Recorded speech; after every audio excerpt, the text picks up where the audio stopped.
So I want to talk about this idea I saw floating around on the Barn Burner podcast. Now, if you're not aware of what the Barn Burner podcast is, if you're in Calgary, you know Dean Boomer Malberg, Ryan Pinder, Rhett Warner. They had this radio show on Fan 960 Sportsnet here in Calgary.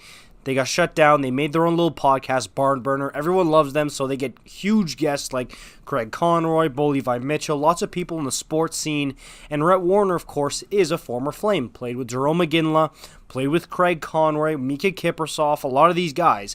If you were around in the 04 Cup run, you know who Rhett Warner is as a Flames player. And if you know him after that, you know him as a radio personality, which is what he does right now. And, hey, I remember Rhett Warner back in the day, he always had hot takes about trades. Back in the day, this was pre-Norris Gio, even around when he won the Norris, he was saying trade Mark Giordano. So it was crazy stuff like that. And now, Rhett is coming out and said, to save the Flames season, a great idea would be to trade Markstrom. And Rhett has been banging this drum for a little while now.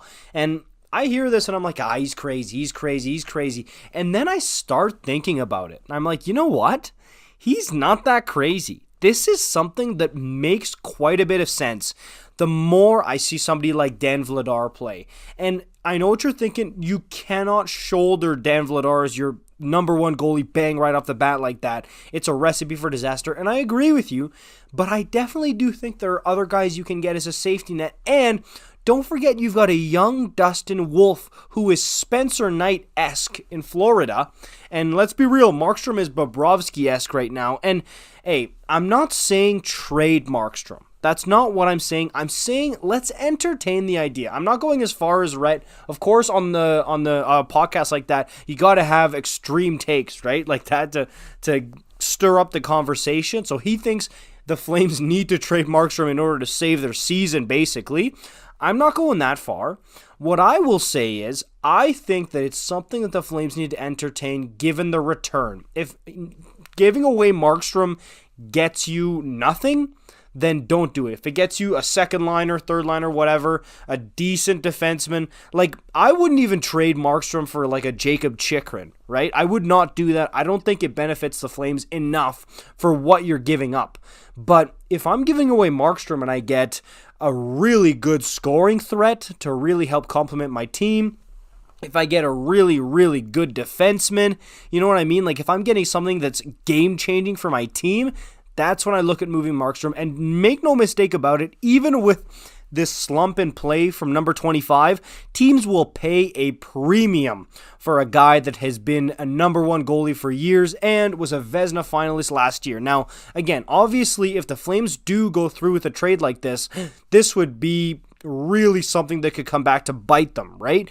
But at the same time, what I've seen from Markstrom, yes, he's a good goalie. There's no doubt about that. He's even helped the Flames win a couple games just by how good he's played, but he's good for a muffin a game, if not more, in the net there. So that's one thing where if you want to have a truly elite goaltender in the National Hockey League, they very rarely let in those muffins. Even Kipper had the odd muffin, right? The odd dump in from his own end or the center ice that went in, but it was so rare with Mika Kiprusoff, and he was almost always right on his game.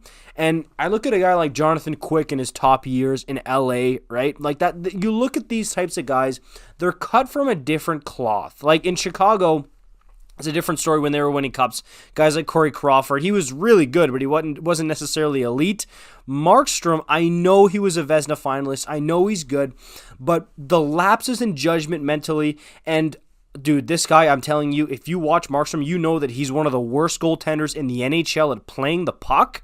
I'm telling you, it's something to look at. It's something to consider, and even if you're just floating his name to see what kind of return teams are willing to give, I think that might be worth it. So, I'm not saying do it. I'm just saying what Rhett Warner is saying makes a tiny bit of sense. And rolling with Vladar and Wolf, honestly, might not be the worst thing in the world. And I know teams search long and hard and far for number one goaltenders, and it takes you so long to find a guy like Markstrom. Why would you get rid of him?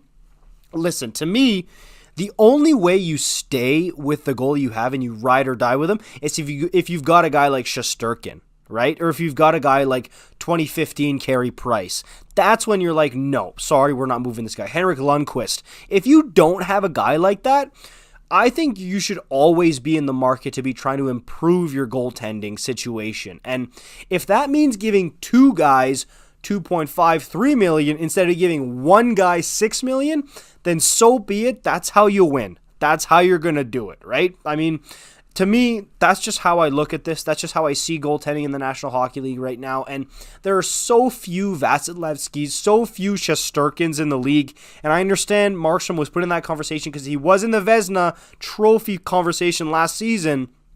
But in the big games, I'm telling you, only Calgary Flames fans who watch every game will understand this.